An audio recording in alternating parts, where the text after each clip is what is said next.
logistics ecosystems are a growing part of the global net zero puzzle.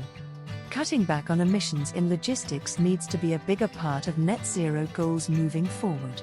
A report from AllChiefs, Smart Freight Center and the Rotterdam School of Management shows how companies that are leading the way in decarbonization integrate sustainability into their daily business operations. A report released last year by MIT on supply chain sustainability found that only 35% of companies currently have net zero goals in place. What's more, many of those companies were unprepared to meet upcoming deadlines. One of the main takeaways from the analysis is that companies with a clear roadmap are more successful in meeting their net zero targets. The hard part is not setting a target, rather it is ensuring the organization follows through. Companies need to set milestones and carefully track their progress. Companies with a higher level of sustainability maturity follow a number of management practices that set them apart.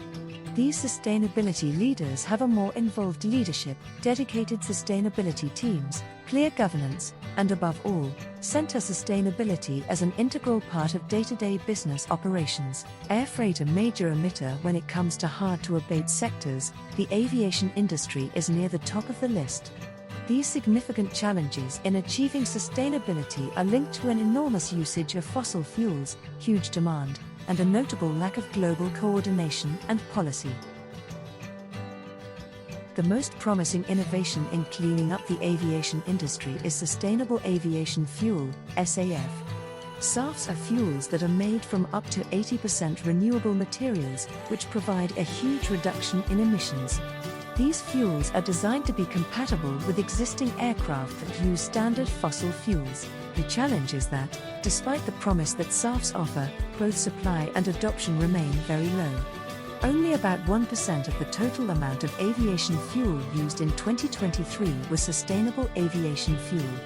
Some government policies in favor of SAFs have been put forward by countries like Australia and the United Kingdom.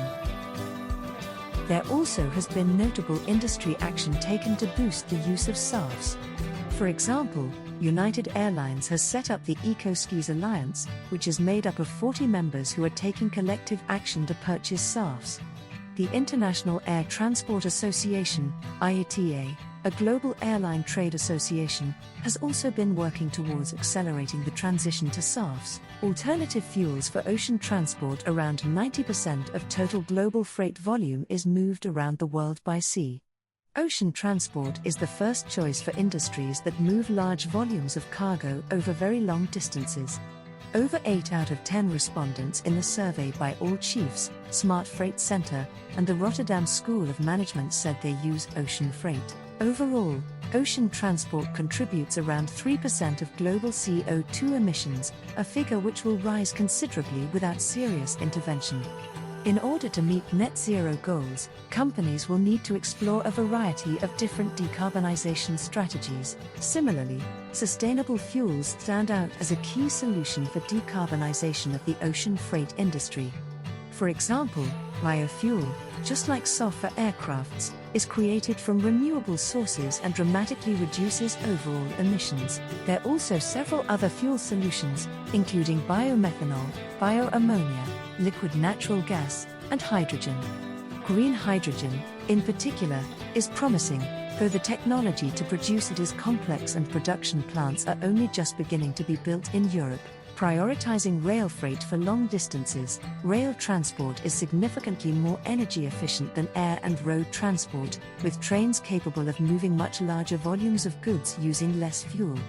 In fact, many rail networks in Europe, China, and elsewhere are already electric. The study found that respondents see multimodal freight transportation, in which various modes of transport like rail and road are combined, as increasingly important. The European Green Deal is set to increase train capacity by optimizing rail usage and improving cross-border rail freight corridors. The researchers provide examples such as IKEA, which has been working hard to shift transport from road to rail in recent years. Just this year, the Swedish giant announced it reached over 50% share of intermodal land transportation. Electric trucks in road transport. Road freight makes up around 30% of all transportation emissions globally, making it a major contributor of harmful emissions.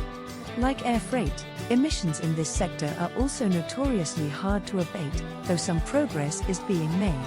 Electric trucks were indicated in the survey as the most important road transport sustainability solution. Rapid improvements in electrical vehicle technology have helped lead to a growing supply of electric commercial vehicles. There are high upfront costs and some issues with range, but overall, electric trucks are likely to be one of the main decarbonization solutions in this sector. Biofuels are also a potential solution in the road freight sector. They are, however, not expected to be as important as in air freight. That is because battery-powered vehicles are far more feasible on the road. Though adoption of electric trucks is still quite low, there will likely soon be a substantial increase in the number of vehicles on the road. A number of companies in Europe, including DAF Trucks, MAN, Scania, Volvo, and Mercedes, have begun or will soon scale their production of electric trucks, an important but challenging goal overall. The importance of sustainability is clear to a majority of the companies surveyed. A total of 94% have already set net zero targets and 76% reported that logistics decarbonization is important to them. Talking to leading organizations and experts, it became clear that while decarbonizing logistics is challenging, there are practical steps and innovations that can help us make real progress, said Pim Roost, partner at AllChiefs.